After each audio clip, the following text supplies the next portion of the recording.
It's time for commodities, and we're not talking about gold or metals or oil, but we're talking about rubber prices. What's the impact because of disruption that we're seeing? What's the impact of the fall in oil prices? All of that does tend to weigh in there. My colleague Manisha joins in, as always, to take that forward. Manisha, morning.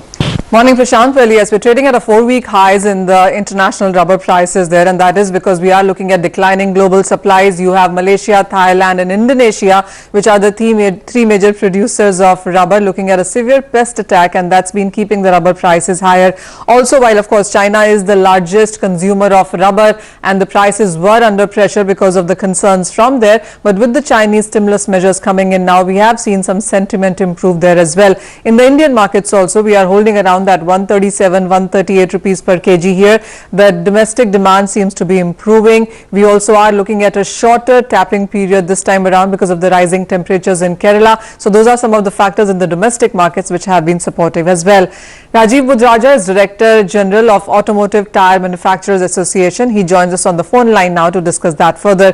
Rajiv, hi, good to have you. First of all, what is the kind of demand that you have seen come in for the Indian markets? There have been certain reports on how the automotive demand seems to be improving now. Have you seen that happen on ground, and what is the kind of demand for rubber tires? Well, first of all, for the tire industry, I think one of the major concerns was of the drop in the OE demand, which for certain categories is very, very important. For instance, for the passenger car category or the motorcycle category, a very significant 50% of the total demand originates from the OEMs. And we have, in the recent months seen some improvement there. Improvement in the sense that the negative numbers are on the decline, so it's still not in the positive territory because, we've seen this drop since June, July last year. Okay. But all one can say is that the December, January numbers are somewhat, positive or heartening, and looks like, things have bottomed out there. So that's positive from the tire industry perspective.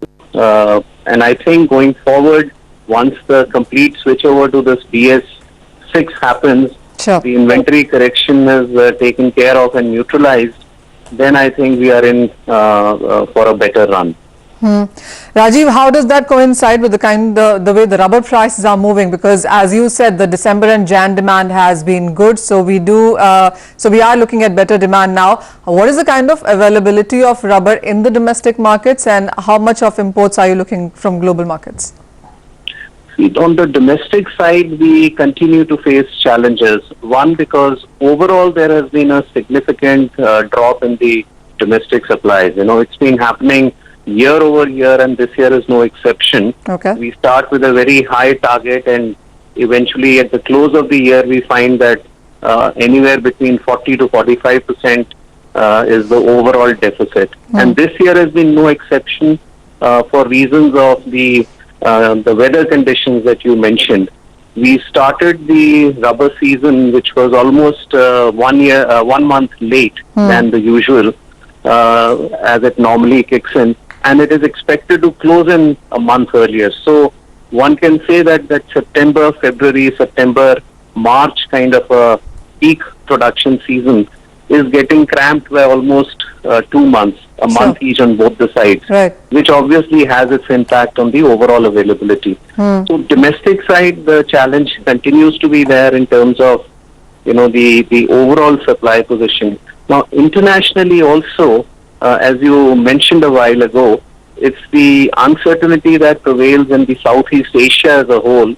First, because of the rubber producing countries' own concerns on account of the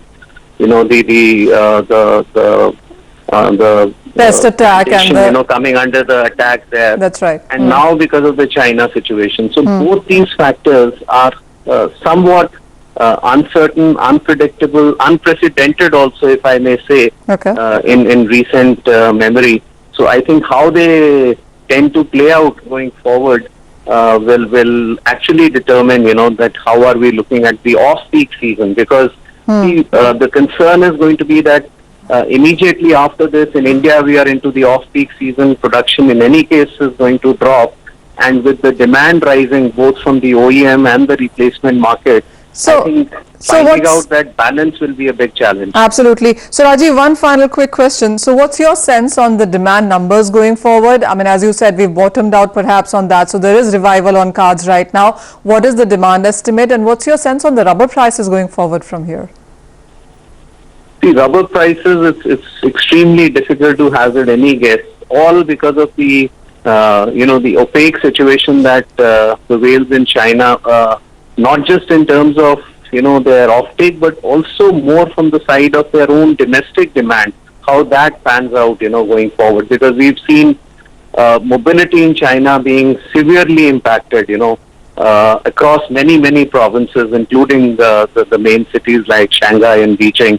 So that definitely is going to impact their domestic tire demand as well. To what extent, the offset of that demand is greater than or lower than, the impact on the international rubber availability situation is a factor which will kind of open up once the Chinese are back into the normal production phase. So yet another sector which is as certain and as predicted as is what Rajiv really seems to be saying. Absolutely. Okay. All right, Manisha as well as Rajiv. Thanks very much for joining in and getting us all of that perspective. So slowly we are managing to assess the impact of various commodities, various sectors with regards to the coronavirus. As of now, the mid-cap index down around 1.4%, extremely weak advanced decline ratio, and there's been actually no sort of improvement on that front.